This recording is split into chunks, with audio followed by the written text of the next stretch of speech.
Hey guys, it's Casey. The purpose of this video is to discuss something that should be important to every single person in the country, in the world. And that is the topic of freedom and liberty. Now, what is liberty? Liberty is the state of being free within one society to do whatever they want without having any restrictions imposed on them, as long as it does not interfere with the rights of others.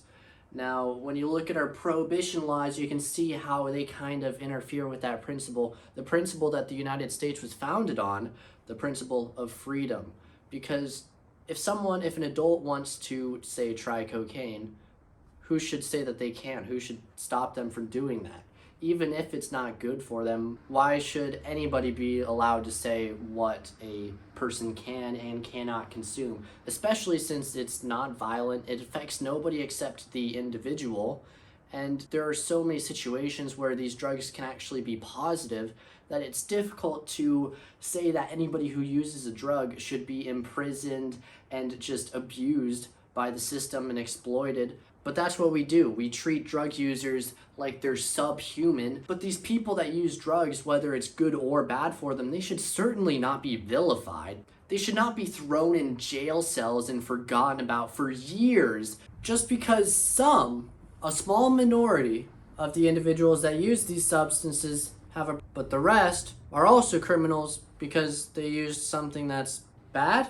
The way we enforce these drug laws is in a way that would be seen as inhumane if we were to do it for any other crime. Imagine if we were to raid the houses of people that shoplifted. Sure, they committed a crime, but that is way overdoing it. People would be outraged if a shoplifter had their house raided. Except we do over 20,000 no-knock raids per year for enforcing drug laws. Think about that, over 20,000 people. Imagine if we did that for shoplifting.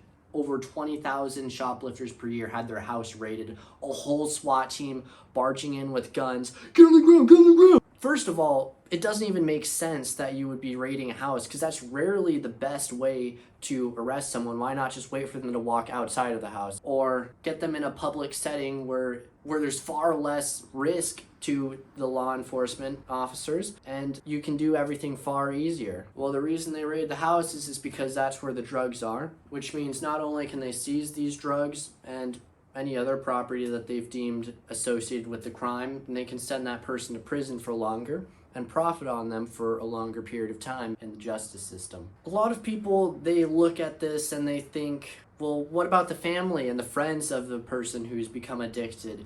Even if not every individual becomes addicted, what about the other people that are affected by misuse of a drug? And that's understandable why you would be concerned about that, because other people are quite severely affected by someone else using drugs in a way that deteriorates their body and ultimately ruins their health. Except the argument of what about the family or what about someone else, that's entirely based on emotion and feeling. What if we were to use that argument for any other policy? When should emotion or feeling be used as a decision maker for our policies? When is it ever acceptable to say we should prohibit something because other people might not feel great about it? When is that ever a valid argument? It's not. It's pretty terrible. And you have to understand that these policies don't just affect the user, they affect everybody, not just in squandered taxpayer money or all of the unfortunate scenarios that occur during the enforcement of these drug laws, such as, say, an innocent individual getting intertwined in a drug raid. Innocent people are inevitably going to be involved and affected a certain amount of times if you're raiding someone's house. Because, once again, if you're raiding a house blindly, you don't know who else is in there. There could be a whole other family of innocent people, such as the case with this one family that was staying at a person's house, and they had a confidential informant tell them that they bought methamphetamine from that house from a person that didn't even live there. It was the son of the mother, the person that owned the house, and there was this family that was staying there because their house had burned down. But the SWAT team, using this completely wrong information, they raided the house, and what they did is they started by throwing a flashbang inside, and the flashbang landed into the crib of this toddler, and after it landed in the crib, it blows up, and his whole body was, like, the skin was all gone, his chest was ripped open. he survived. He surprisingly looks much better today when I looked it up. And his face was like totally fucked up. His lips were gone, and it was pretty bad. So this is how innocent people can be affected by these prohibition laws and enforcing them, but especially when you blindly raid houses. Not to mention, why is a flashbang even being thrown in? It was one individual, one small dealer they were looking for, who just sold a small bit of methamphetamine to this other person, the confidential informant. And they decided that the best way to proceed is by raiding his house, throwing a flashbang in with a whole SWAT team. A whole SWAT team. They could have a single officer just wait for that guy to be in public and just arrest him right there. Like, that's not something you need a whole SWAT team for. It doesn't make any sense. Not only does the enforcement of these drug laws have the potential to hurt innocent individuals, these drugs are more than just compounds or substances that people use to get high recreationally. These are also medicines. Why would we feel comfortable with having the government dictate what medicines we can and can't take? Why are we all okay with these great restrictions that exist on the pharmaceuticals that we can consume? What if we have a condition that is only treatable by a drug that's illegal? And there are plenty of conditions that can be treated in a way that is far more impactful than the medicines we currently have, or they can cure it, or they're the only treatment that we know of. Take cluster headaches or migraines or any type of headache as an example. Psychedelics can actually incite remission, and there's no treatment we know of that can do that. So the fact that these people can't access this medication, that they are simply forced to suffer, is absolutely absurd. It's infuriating. How can nobody else be infuriated by this? People are always thinking about themselves or the way others feel when it comes to this topic, but it's absurd. Who should not be allowed to consume whatever substance they like as long as it does not interfere with the rights of others?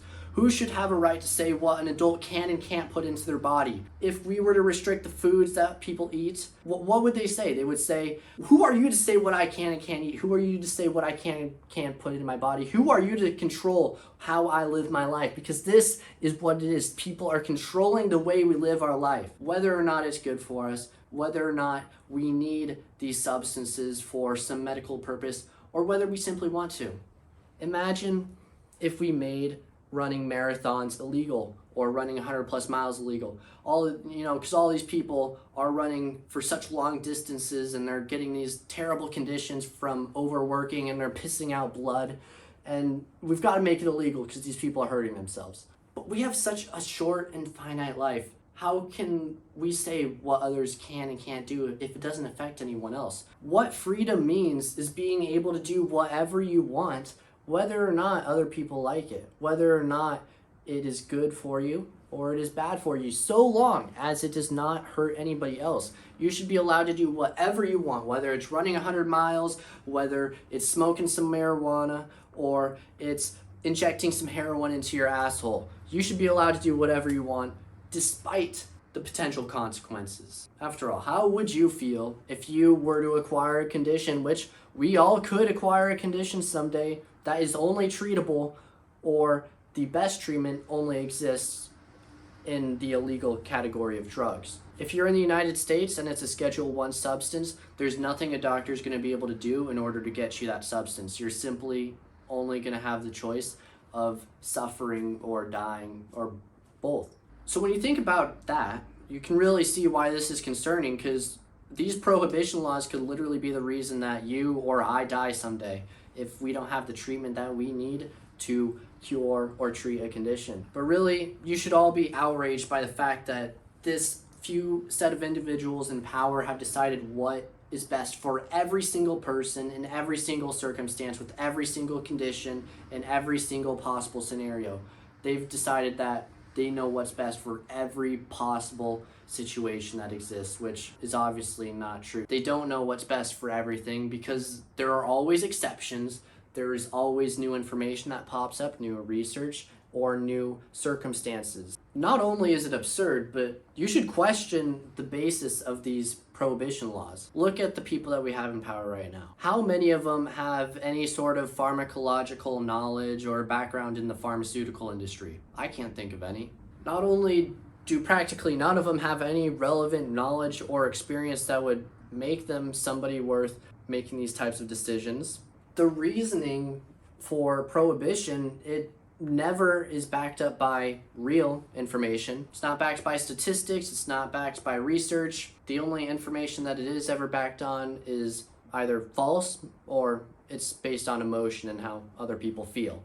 Look, if we're gonna make heroin illegal, then why is alcohol illegal? People act as if alcohol and heroin aren't comparable, and they're right, because alcohol is worse, but alcohol is far worse for your health than heroin is, and it's far easier to kill yourself with alcohol than it is with heroin. In fact, by itself, opioids are generally not very harmful, and it can be quite hard to overdose on them. The problem is when you mix them with other substances. That's what usually causes overdose deaths, is when people mix these drugs with any other substance, and that includes alcohol as well, mixing alcohol with, say, a benzodiazepine. In fact, one of the reasons that alcohol is so bad is because alcohol can be so lethal when mixed with so many different substances. The logic for these drug laws, they just don't make sense. People seem to assume that a drug is inherently terrible if it has any sort of psychoactive effects, unless that drug gets used by a large enough portion of the population. If it's used by a small portion of people, then people see it as criminal and worth imprisoning someone for. If a large portion of the population uses the drug, then they justify it in their heads that it's okay because they realize that most people who use these drugs don't become addicted, but some do. Now, when it comes to illegal drugs, they don't have that thought process. They only see the individuals that do become addicted, and they don't realize that the vast majority of people who use any drug, whether it's heroin, cocaine, alcohol, cannabis, nicotine, all of it, they don't become addicted. The vast majority. That's what you have to realize here. 80% of people who use alcohol don't get addicted, and similar rates are for heroin, cocaine. It's 80 to 90% of drug users don't get addicted, depending on the drug. And alcohol is up there as one of the most addictive drugs. So when you realize that most people aren't becoming addicted, not only does the reasoning for these laws make absolutely no sense, because a lot of the people who are getting punished for something that's not even hurting themselves. But what are you trying to stop with these prohibition laws? The goal is generally to reduce the drug supply or to reduce addiction, and you can't stop drug use from occurring or reduce the supply. It's simply impossible. We've seen with prohibition that drug use barely decreases a bit at first, but after a while the rates of use actually become dramatically similar. And that's why sometimes when a drug is actually legalized, the rates of use don't always increase. Sometimes it actually decreases. One good example is Colombia, who has cocaine, which is legal, but they use cocaine at about 3 times less than Americans do in a country where it's prohibited. So think about that for a second. In Colombia, where cocaine is legal, it's used 3 times less than it is in the United States, where it is illegal. And also in Colorado, when cannabis was legalized, rates of use went down, and in many other states this happened as well. While one would expect, I'm not sure why this occurs exactly, that rates of use would increase, and it will sometimes, depending on the drug. I'd imagine if once psychedelics become legal, the rates of use would increase by a heavy margin as they begin to be used in mental health treatment. But many of these drugs are already being used at the same rate or more than what they would be used under a legal environment. And why drug use sometimes decreases after it's legalized, I don't know why that is. All I'm stating is some data that we've had in several instances. At the end of the day, you've got to realize that these laws were made by extremely ignorant tyrants that did not have the individual, the average citizen in mind. What they had in mind was profit, power, and control. Back in the 60s, when all psychedelics were made legal, they barely knew anything about the psychedelics at the time. And considering that a lot of these laws were made just as a drug was first developed and discovered, and because it had some psychoactive effects, these people assumed that it was inherently terrible for you and had to be prohibited, and that anybody who used it had to be imprisoned for using it, is such an absurd, backwards, illogical way of thinking. How can you trust someone who knows absolutely nothing about a drug to know the best way to proceed in the regulation of said drug? You can't. Simply looking at the basis for these laws and the reasoning for them completely explains why prohibition has been such a massive failure. It was based not by logic, but prohibition was designed for profit, for power, and control. Yet in the process, because these drugs were made illegal, negative views developed as people began to see it as immoral, and that's how we've got the stigmatization that is ultimately unhealthy and helpful for nobody, the stigmatization that we've got today. But there's never any research or compiled information as to how prohibition is supposed to actually help anybody. But that doesn't even matter if prohibition helps. What matters is that none of us have freedom in this country, not until we are allowed to consume whatever substance it is that we desire, regardless of what other people think, feel, or know about the drug. Just think about the mental health facilities we could have today if psychedelics weren't illegal. Think about all of the research that could be done on these pharmaceuticals if they weren't illegal and it wasn't so hard, expensive, and drawn out to research them. Think about all of the education that would then result from these drugs being legal as well. You have to realize that by making these drugs legal, you do put a lot of responsibility on the individual. And right now, these drugs are rarely talked about because they're seen as immoral or bad simply because they're illegal, and that's what prohibiting a substance does. It creates a sense of immorality with the good or service that's being prohibited, whether logical or illogical. The idea is that because it's prohibited, it has to be bad, right? I'd also like to show this little analogy that Hamilton Morris made. Here, watch this. In the 60s, people started listening to music for the first time, and they decided that it was associated with the counterculture, anti-war movement. Some people were listening to music too loud and causing irreversible damage to their hearing. And so medical doctors said, okay, this is clearly a problem. This person is deaf as a result of listening to music. We've got to regulate it. We've got to prohibit it to protect people because it's a problem. And then on top of that, there's an added advantage that because everyone is going to continue listening to music, we can selectively prosecute the people that we want to because it's a little crime that everyone is committing. And then that keeps going for years, and people continue listening to music and playing music, and they create their own biases where they say, it's okay to listen to music. It's just as long as you don't perform it or record it. It's all right as long as you're just a listener.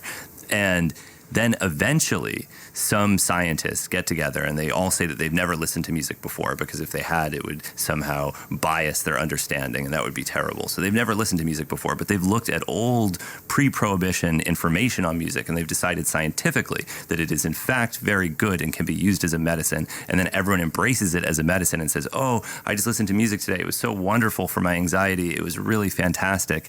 And that would be great and that would be good and that would be a way to make music legal again. But it also would entirely miss the point that music doesn't have to be a medicine. And to be clear, you could do these studies with music. Music is a medicine. There is music therapy. I'm sure you could design a study where music treats neurodegenerative diseases or music treats depression. I guarantee it. And you could get positive results. And you could then say that music is a medicine. But so what? It doesn't need to be a medicine. Right. And I just want people to, as much as I enjoy this new medicalization and the decriminalization that's taking place, I just hope people remember